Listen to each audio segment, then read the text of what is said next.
ရွယ်ကုန်တယ်လာပြီခမယုံနမတို့စင်သားဝဲရရွယ်ကုန်တယ်လာပြီခမယုံနမတို့စင်သားဝဲရ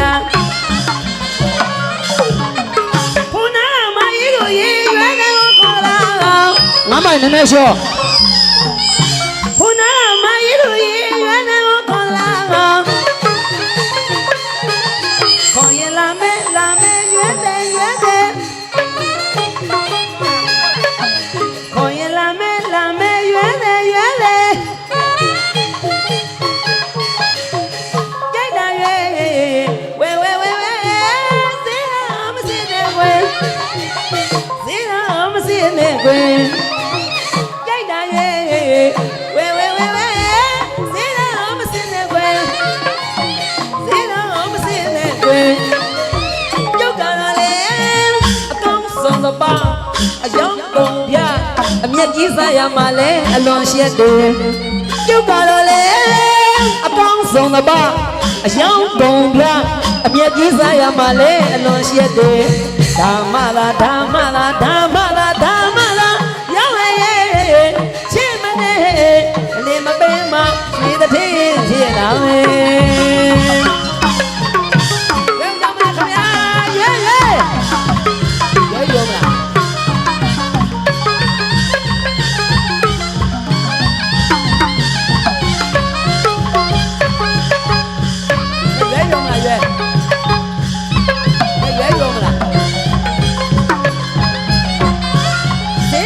မယ်လေ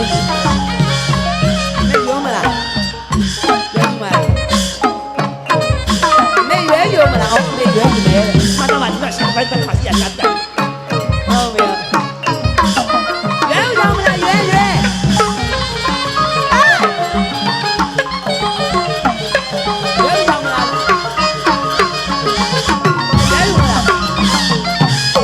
有吧看呀圆哎，说吧说嘛说，约有要么啦约了，哦要那湖南的还得那约一来的不来不离的，不来不离我大马路不来不离我。Hello，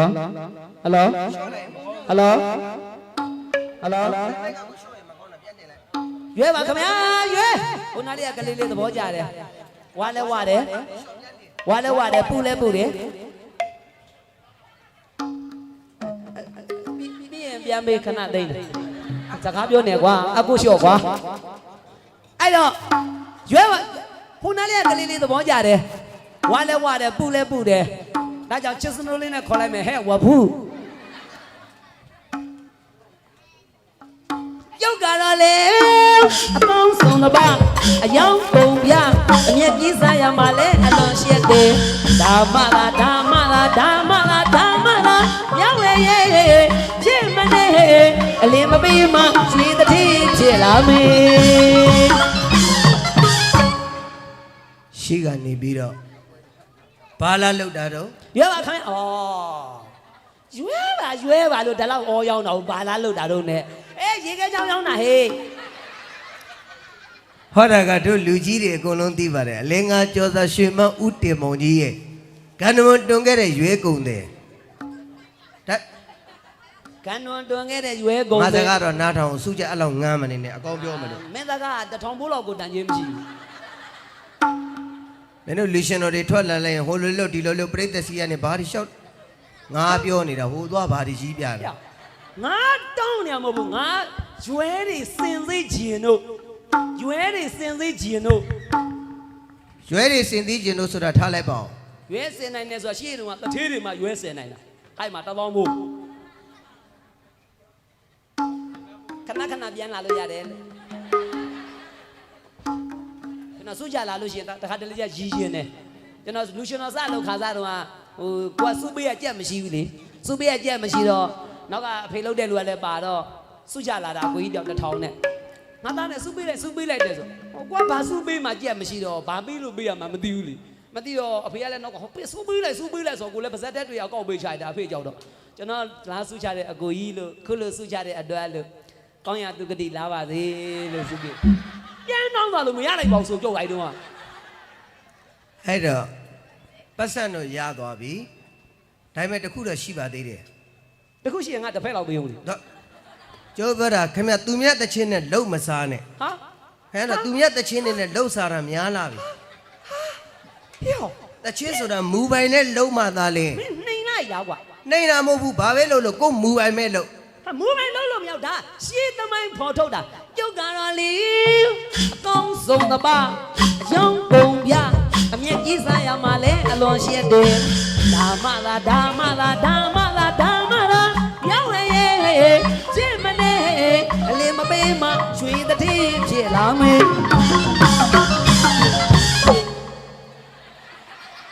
ကျိုးပြောနေတာအဲ့ဒါကိုပြောနေတာ အကလေးတောင်ကြိုက်သွားတာမလား အကကြိုက်တာဟုတ်ပြီထားလိုက်ကျိုးပြောနေတာမဟုတ်အလင်းကကြောသားရွှေမဦးနေမောင်လို့တချင်းမျိုးနဲ့မလှုပ်သေးနဲ့ခင်ဗျကမှဆိုဂျန်နာနဲ့ကကိုယ်မူပိုင်နဲ့တော့လက်က တ လာ ချင်း ကျိုးပြောတာ ရေးတတ်တယ်ဆိုတတ်တယ်မရေးချင်တော့မဆိုချင်တော့ဗျာရဲ့တချို့သမင်းဆိုင်နေများဆိုလို့ရှိရင်ငါရေးပေးတဲ့စာတွေနဲ့တားရောင်းကောင်းနေကြ ဘာရဲ့ဘာရဲ့ဘာရဲ့ တချို့သမင်းဆိုင်နေဆိုလို့ရှိရင်ငါရေးပေးတဲ့စာတွေနဲ့တားသမင်းတွေရောင်းကောင်းနေကြ နေပါဦးထမင်းဆိုင်တော့ခင်ဗျဘာကြီးတာမလို့တော့ မင်းနောက်ဖေးတွေမှာမမြင်ဘူးလား ဘာကြီးလို့ ကြာမကြာမဆိုအဲ့ဒါငါရေးထားတဲ့စာတွေဟာပဲဟောပါ ဟောကြီးတယ်အိမ်နာလမ်းညွန်ကြီးနဲ့လာတွေ့နေတယ်ဟင် မြန်မာတနိုင်ငံလုံးမှာရှိတဲ့ဇက်တွေတော်တော်များများတောင်ငါရေးတဲ့စာတွေသုံးနေကြပြီ မြန်မာတနိုင်ငံလုံးကဇက်တွေကခင်ဗျကြီးတဲ့စာ ဟုတ်တယ်ငါရေးတဲ့စာတွေသုံးနေတာ ဘယ်စာတော့ နောက်ပိုင်းထဲမှာစထွက်တဲ့ဟိုစာတွေကွာဘာလို့ ဘယ်ရတော့ ပရိသတ်ကြားဘူးပါတဲ့ဟိုစာကြိုးရေးထားတာဘာလို့မင်းကြီးမြောဖယားအဲ့ဒါငါရေးထားတဲ့စာတွေဟာမင်းနေ ဟောတော်တော်ကိုရှိကြတဲ့ပုံကိုကြီးပဲနော် ရပါလေဆိုမင်းရဲ့ ရရင်လှုပ်ပါမူပိုင်တချင်းနဲ့ကပါ ငါကကျင်လို့လာတာမဟုတ်ဘူးငါရွဲရောက်မလို့လာတာငါအကောင့်ကိုကကျင်လို့လာတာမဟုတ်ဘူး ခင်ဗျဆူးကြတဲ့ကြတဲ့ရအောင်ယူထားပြီးတော့ဘာတွေမဟုတ်တာရှောက်ပြောနေတာတော့ ငါကကျင်လို့လာတော့ငါရွဲရောက်မလို့လာနေတာလို့ ရွှဲရောက်မလို့ ရွဲရောက်မလို့လာတာပါဆိုမှကြောက်ကြတာလေအကောင့်ဆုံးတစ်ပါအယောင်ပုံပြအမျက်ကြီးစားရမှာလဲအလွန်ရှက်တယ်ဒါမှလားဒါမှလားဒါမှလားဒါမှလားရောက်ရဲ့ချစ်မနေအလင်းမပြေးမှရွှေတပြေးဖြစ်လာ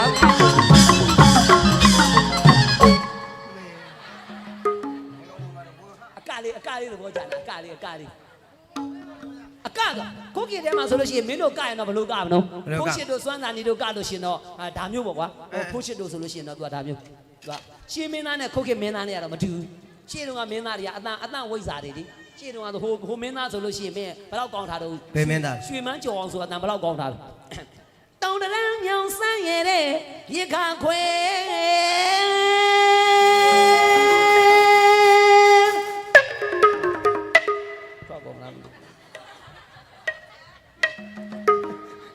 မဲတောင်ဤသမီးမရဲ့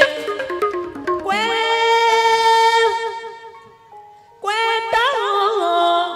တော့တလုံး1500 တိုးတလုံး1500နဲ့တော့လာ ရှ တွေ့ င်းမင်းသားကအတန်မင်းသားတွေခုတ်ခင်မင်းသားတွေကအလှမင်းသားအကမင်းသားဖိုးချစ်တို့ပဲကြည်ခုတ်ခင်များကြတော့ခုတ်ခင်များကြဖိုးချစ်တို့လက်ကားတွေကနေထွက်လာရင်ဘယ်လိုလာတယ်မှတ်တယ် ဘယ်လိုလား ဖိုးချစ်ရှေ့တုန်းကလည်းမဟုတ်တော့ဘူးနော်ခုတ်ခင်မင်းသားတွေအလှမင်းသားအကမင်းသားရှေ့တုန်းကလက်ကားတွေကနေထွက်လာရင်ဖိုးချစ်တို့ဒါမျိုးလား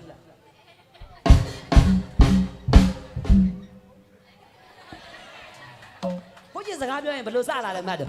စပေါ်တော့ကျုပ်တို့အသေးဆွဲဖိုးချစ်အတန်သားမျိုးဂရုကြီး ဂျေး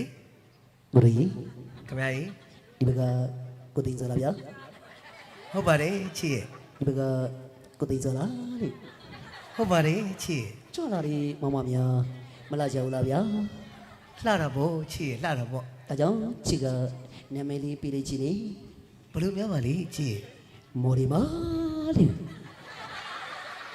ဘလို့ပြီးတဲ့ကလေးက ဖိုးချစ်မော်ဒီမာလေ ကျွန်တော်တော့သဘောကျတယ်ကျွန်တော်လည်းပြောကြည့်အောင်မယ် ဟာမင်းတူမထင်ပြောကြည့်တာ ကိုရီ ခင်ဗျာကြီး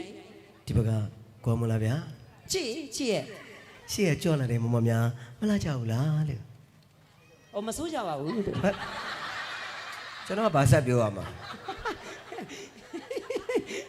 မစိုးကြလှပါတယ်လေလှပါတယ်လေ အဲ့ဒီလှကြလွန်းလို့ချစ်ကနာမည်လေးတောင်ပေးလိုက်ချင်းနေ ဘယ်လိုများပါဒီ မေတီလားတဲ့ မော်လီမာဆိုဘယ်ရမယ်သီလားကြွား ဆွမ်းနာကရုံးမျက်လုံးကမထွက်ပဲဖြစ်နေတာ ဖိုးချစ် ရင်ဘလို့ကတယ်မှတ်တယ် ဘယ်လိုကလဲ ပွဲကင်းထဲကမြက်ဝန်းလေးတစ်စုံ မလေး နမူ လုံး နာ ပြ ပြ စမနမူနာတဲ့ ကိုရညာကတူပြရှင်ပြကားလို့တေကြရဲဒီရနေနေရင်ဒီကစုဒီကြရကိုကတန်ကြီးတာနဲ့ မရှိတဲ့ဖေကိုလှုပ်တယ် ဟုတ်ချေ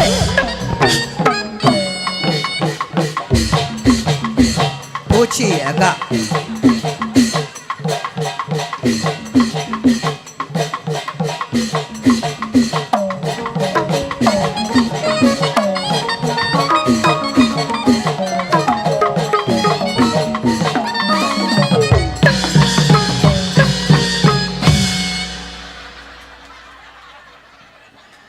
မျက်လုံးနဲ့မြင်လိုက်ကြလားမသိမျက်လုံးနဲ့တွေ့လိုက်ကြလားမသိဘူးကိုဖိုးချီရကဟာမိုက်ဒီ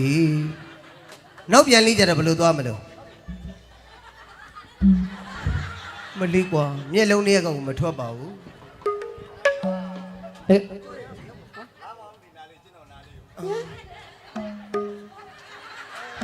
မင်းစုချတွေကြားမှာဗျာများနေတယ်မင်းသားပေါ့ ဟုတ်ကဲ့ပါဗျဟုတ် ကိုဖုံးကျလူညာကြီး အကိုဖုန်းကြီးလူညာကြီးလို့ တကယ်တမ်းညာတာကိုဖုံးကျမဟုတ်မမြသေးဘူး တကယ်ညာတာမမြစိမ့်ပါဟုတ်ကဲ့ဟုတ်ကဲ့ဟုတ်ကဲ့ဗျဟုတ်ကဲ့ဗျဟုတ်မရဘူးဗျဟုတ်မရဘူးဗျမရဘူးစုကြယူပြီးသွားမရဘူးစုကြအရင်ရအောင်ယူသားဒီစိတ်တမလေးဟုတ်ကဲ့တကယ်ညာတာမမြစိမ့်ပါ ကိုပန်းချစ်တယ်မပန်းဘူးလို့ဆို ဟုတ်ကဲ့ပါဗျာခင်ဗျကျုံနာသွားရင်သွားတော့မသွားရင်ခေါင်းသွားနဲ့ခုတ်ပြီးတော့မှာ အတူတူပေါ့လေအားပေးတာ တကယ်မဟိုမပန်းဘူးဆိုပြီးမယ်နော်ဟုတ်ကဲ့အဲ့တော့ဟိုမင်းသားဘောင်းမရိုက်လာမင်းသားဘောင်းမတကယ်ကောင်းမလားမင်းသားတကယ်အစွမ်းတာကျွန်တော်ပြောမယ်ဆိုအပြောင်နောက်ကလိုက်တာ ဟုတ်ပြီ ဒီကအတီ အဓိကမှာနော် အတီနော် ဟုတ်ပြီ အတီကတည်းကတချင်းကလည်းကောင်းတယ် ဘယ်ရတော့ ပွဲကင်းတွေကမြက်ဝန်းလေးတစ်စုံ ကဲအဓိကမှာနော် ဒီကမလား ဟေး ခုံရညာကတူပြရှင်ပြကားလို့ဒီကြမှာတော့ဒီရင်နဲ့နေရင်ဒီကစီဒီကြနေပတ်တော့ဒီကနေ့ဒီညနေကိုကပါလေ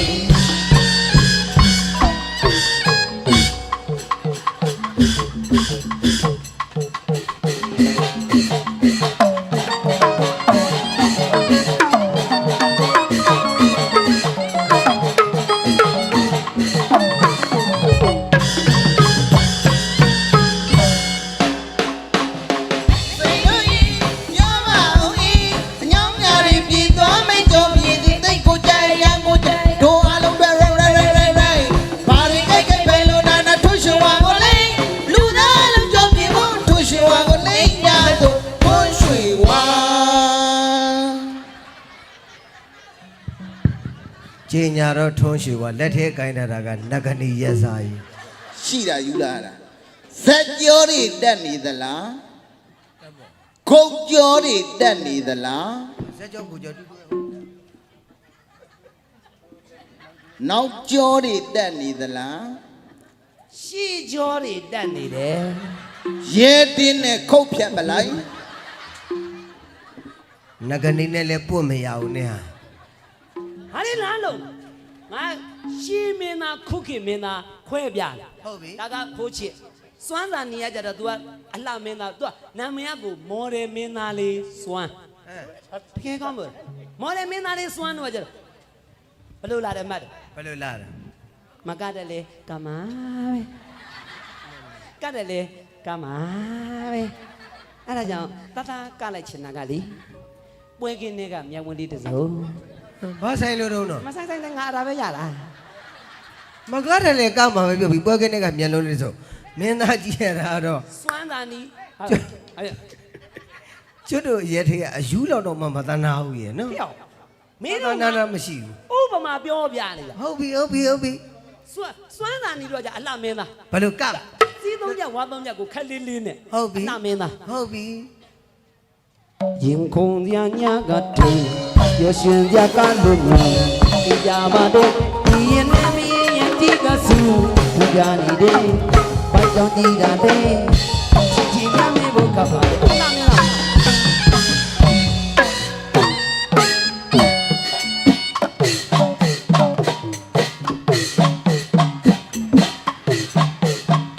စွမ်းစံနေ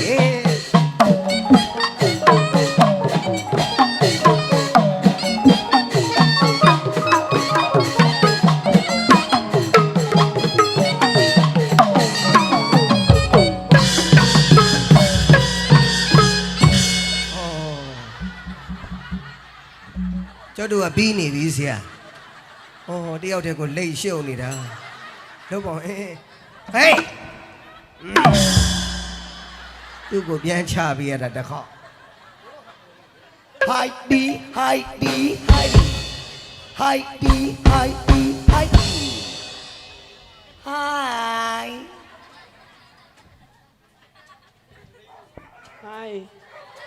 Hi ငါခွေးတွေပါအားပေးတယ်ဟေး ။ကရုံးမြင်မြင်ခွေးတွေလန့်ကုန်နေထင်တယ် နေအောင်ခုနအင်တာတောင်းဆိုပြီးမှလာခဲ့မယ် Hi Hi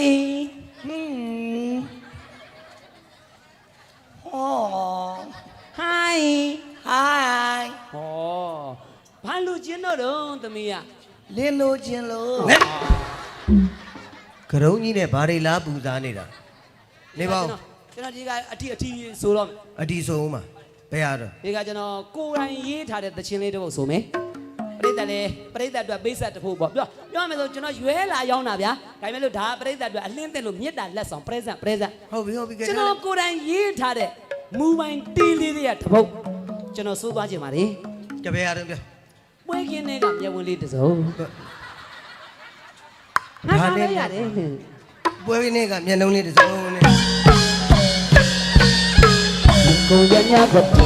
ရရှင်ရကလို့ဒီကြောင်ဒီရနဲ့မင်းရဲ့ပြေကစီဒီကြနေတယ်ဘာကြောင့်ကြည်တာလဲဒီမင်းဝတ်ခပါတော့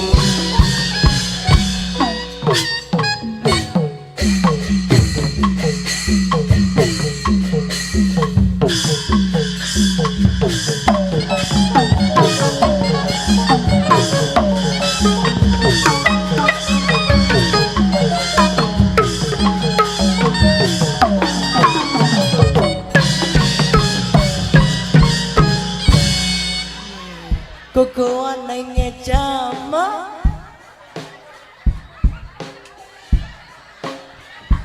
မိမိရမြန်မာနိုင်ငံမှာ ကိုကနိုင်ငံသားမှာဟုတ်တယ် ကိုကိုပြန်လာရင်မင်္ဂလာတွေဆောင်မ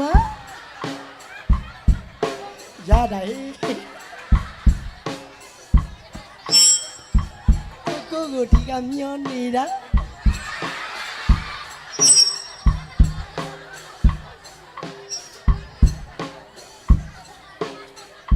တက်ကလေ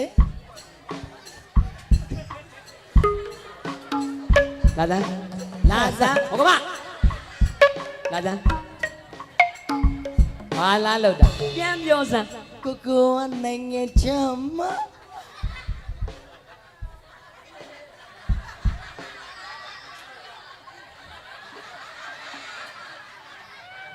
ညီမလေး ဟမ်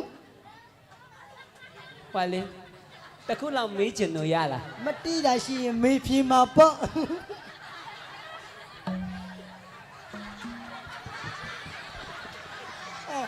သူတို့ကဘာတွေရင်းနေအောင်မိမိကရှက်တယ်လို့ ညီမလေးကိုကြီးတခုလောက်မေးမယ်နော် မေ စိတ်မစိုးနဲ့နော် မချူ စိတ်မစိုးဆိုမေးမယ်နော် မေ ဟွာလေးဟိုလေးဒီနားလေးကဖုံဖုံလေးကဘာလေး အဲ့ဒါဘူကြီး